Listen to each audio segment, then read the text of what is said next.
کیا فرماتے ہیں علماء دین و مفتیان شرعی متین اس مسئلے کے بارے میں کہ حضرت ابو بکر صدیق رضی اللہ تعالی عنہ کو ابو بکر کہنے کی وجہ کیا ہے؟ بسم اللہ الرحمن الرحیم۔ الجواب بعون الملک الوہاب، اللہم ہدایت الحق والصواب۔ مسلمانوں کے پہلے خلیفہ حضرت سیدنا صدیق اکبر رضی اللہ تعالی عنہ کا نام عبداللہ اور کنیت ابو بکر تھی۔ محدثین اکرام نے اس کنیت کی دو مختلف وجوہات بیان کی ہیں۔ نمبر 1، عربی زبان میں لفظ اب کا معنی ہے والا، اور لفظ بکر جوان اونٹ کو کہا جاتا ہے، یعنی جوان اونٹ کے مالک کو ابو بکر کہا جاتا ہے۔ اور حضرت سیدنا صدیق اکبر رضی اللہ تعالی عنہ کے پاس سواری کے لیے ہر وقت جوان اونٹ موجود ہوتا تھا۔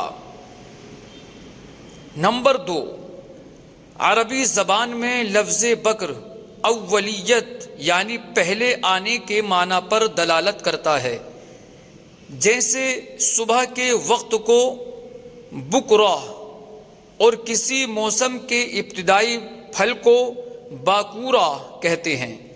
اور حضرت صدیق اکبر رضی اللہ تعالی عنہ کو دین اسلام میں متعدد اولیات حاصل ہیں، جیسے سب سے پہلے ایمان قبول کرنا، خلافت میں تقدم حاصل ہونا وغیرہ۔ لہٰذا اس مناسبت سے آپ کو ابو بکر کہا جاتا ہے۔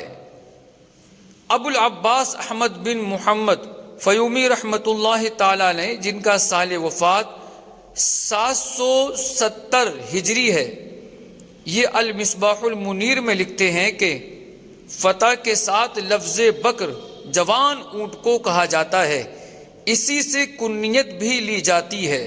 حضرت ابو بکر صدیق رضی اللہ تعالی عنہ کی کنیت بھی اسی لفظ سے ماخوذ ہے۔ شیخ محقق شیخ عبدالحق محدث دہلوی رحمۃ اللہ تعالی علیہ اشعۃ اللمعات میں فرماتے ہیں کہ لفظ بکر با کے فتح اور کاف کے سکون کے ساتھ جوان اونٹ کو کہتے ہیں۔ مؤنث کے لیے لفظ بکرہ استعمال ہوتا ہے۔ حضرت صدیق اکبر کو ابو بکر اسی جہت سے کہا جاتا ہے کہ آپ کے پاس ہر وقت ایک جوان اونٹ سواری کے لیے موجود ہوتا تھا۔ مفتی احمد یار خان نعیمی رحمۃ اللہ تعالی علیہ مرآت المناجیح میں لکھتے ہیں کہ خیال رہے کہ آپ کا نام عبداللہ ہے اور کنیت ابو بکر ہے۔ ابو کے معنی ہے والا، جیسے ابو ہریرہ بلی والے۔ بکر کے معنی ہے اولیت، اسی سے ہے بکرہ، باکرہ اور باکورہ۔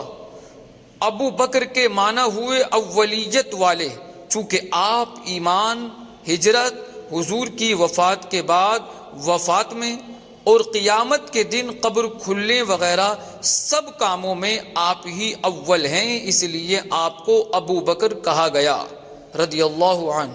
واللہ اعلم تبارک و تعالی ورسولہ اعلم صلی اللہ تعالی علیہ وسلم۔